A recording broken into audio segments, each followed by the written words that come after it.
السلام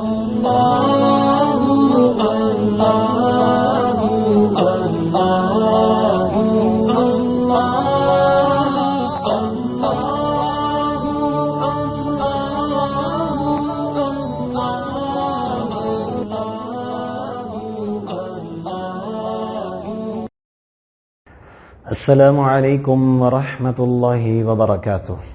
انا معکم محمد عبداللہ المشمر المدرس بأکادمیۃ آس لاہور. کیف حالکم جمیعا؟ ارجو ان تکونوا بخیر وصحۃ وسلامہ.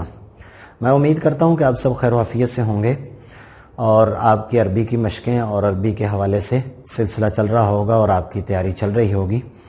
تو آج کا سبق ہے الدرس الواحد والثمانون. یہ 81 نمبر سبق ہے.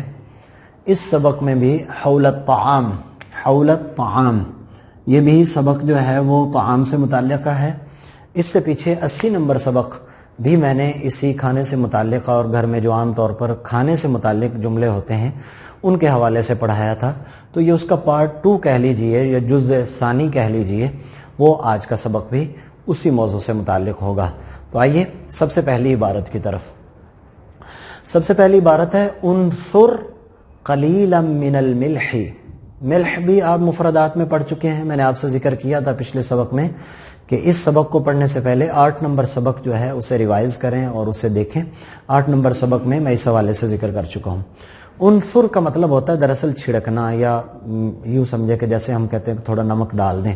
وہ جو ایک خاص کیفیت ہوتی ہے اس کو انثر کہا جاتا ہے. قلیلاً کا مطلب ہوتا ہے تھوڑا. من الملح نمک. کیا مطلب؟ کہ تھوڑا سا نمک ڈال دیں، تھوڑا سا نمک ڈال دیں. اگر آپ نے کسی کو کہنا ہے کہ اس کھانے میں یا اس سالن میں تھوڑا سا نمک ڈال دیں تو آپ کیا کہیں گے؟ انثر قلیلا من الملح. انثر قلیلا من الملح، کہ آپ تھوڑا سا نمک چھڑک دیں. آگے سے جواب دینے والا کہتا ہے کہ حاضر، میں حاضر ہوں جیسے ہم کہتے ہیں. اس کے بعد اگلی عبارت ہے این اجد مثلجات. این کا مطلب کہاں، اجدو کا مطلب مجھے ملیں گی یا میں پاؤں گا. مثلجات کہتے ہیں آئس کریم وغیرہ کو. یہ جتنا کھانے کے بعد جو میٹھا استعمال کیا جاتا ہے آج کل خاص طور پر، اسے مثلجات کہا جاتا ہے. تو این اجد مثلجات، کہ میں آئس کریم کہاں سے پاؤں گا. یعنی اگر آپ پوچھنا چاہتے ہوں کہ آئس کریم کہاں سے ملے گی تو اس کے لیے عبارت کیا بولی جائے گی؟ این اجد مثلجات.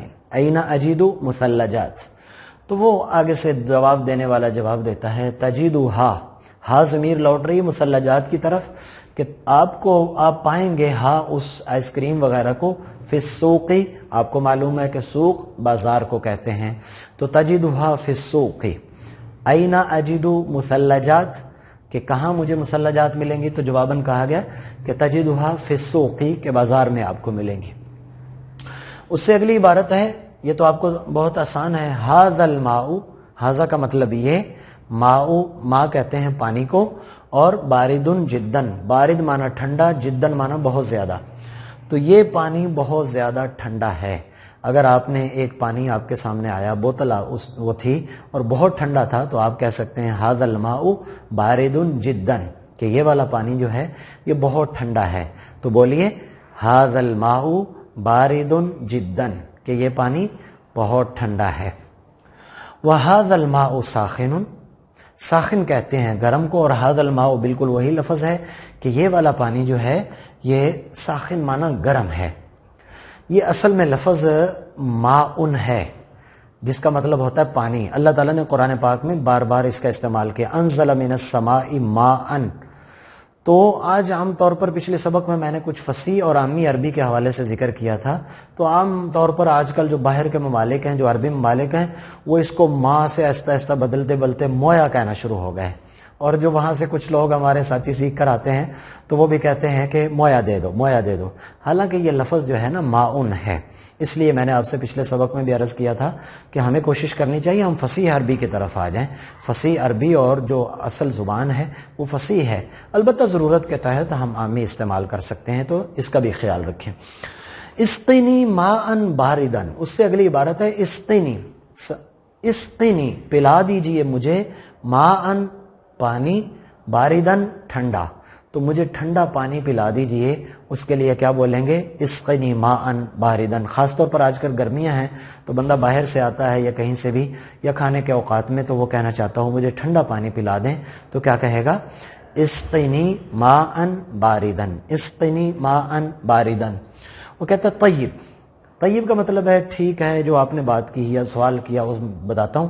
خذ کا مطلب ہوتا ہے پکڑ لیجئے، لے لیجئے۔ القارورہ، قارورہ مفردات میں پڑھ چکے ہیں آپ کہ قارورہ بوتل کو کہا جاتا ہے، تو عام طور پر آج کل ہمارے ہاں بوتلوں میں پانی رکھا جاتا ہے، فریج وغیرہ میں، فریزر وغیرہ میں، تو اس لیے خذ القارورہ کہ یہ لے لیجئے، یہ بوتل لے لیجئے۔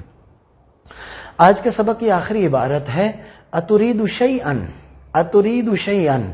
آ کا مطلب ہے کیا، تریدو آپ چاہتے ہیں، شیئن کچھ بھی۔ جیسے بعض دفعہ مہمان یا کچھ جاننے والے یا گھر میں بیٹھنے والے کچھ کھانا وغیرہ کھا رہے ہوتے ہیں تو ایک جملہ ہم بہت زیادہ استعمال کرتے ہیں، کیا کہتے ہیں؟ کچھ اور چاہیے، کچھ اور چاہیے، یا کچھ مزید چاہیے، کسی اور چیز کی طلب ہے، ان سب کے لیے آپ یہ والا جملہ استعمال کریں گے، اترید شیئن۔ اگر سارے لوگ بیٹھے ہوئے ہیں تو اتریدون شیئن، کیا کوئی چیز چاہیے؟ تو جواب میں کہتا ہے لا، یعنی کچھ نہیں چاہیے۔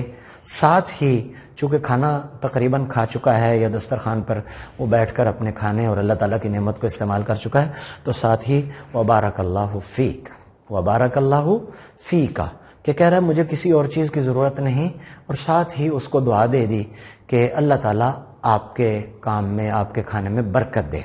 یہاں پر ذہن میں رکھیں وبارک اللہ فیک، اگر کسی مرد کو کہنا ہے تو پھر کہا جائے گا وبارک اللہ فیک، اور اگر کسی عورت کو کہنا ہے، آگے خاتون ہے، وہ ہو سکتا ہے آپ کی بہن ہو، وہ ہو سکتا ہے آپ کی ماں ہو، آپ کھانا کھا رہے ہیں، کھانا انہوں نے بنایا آپ کے ساتھ، جو ہے بڑے حسن سلوک کے ساتھ انہوں نے بڑی محبت سے کھانا کھلایا، تو ان کو بھی دعا دینا بنتا ہے، یہی معاشرت ہے۔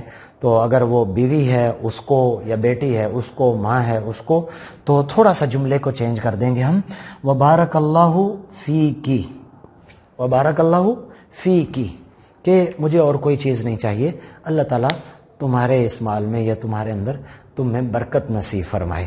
تو یہ دعا مذکر کے لیے کاف کے اوپر زبر اور مؤنث کے لیے کاف کے نیچے زیر دے دیں گے تو یہ دعا ہو جائے گی۔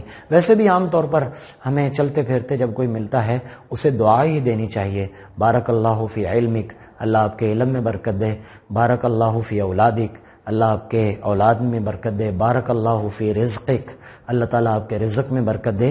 تو اس طرح سے مختلف دعاؤں کا استعمال کریں، اور اگر مؤنث ہو تو فی کی، اور اگر مذکر ہو تو بارک اللہ فی کا۔ امید ہے کہ آپ کو یہ والا سبق آج کا سمجھ آ گیا ہوگا۔ کوشش کیجئے ان جملوں کو گھر میں استعمال کریں۔ اگلے سبق تک کے لیے اجازت دیجئے۔ اللہ حافظ۔ السلام علیکم ورحمۃ اللہ وبرکاتہ۔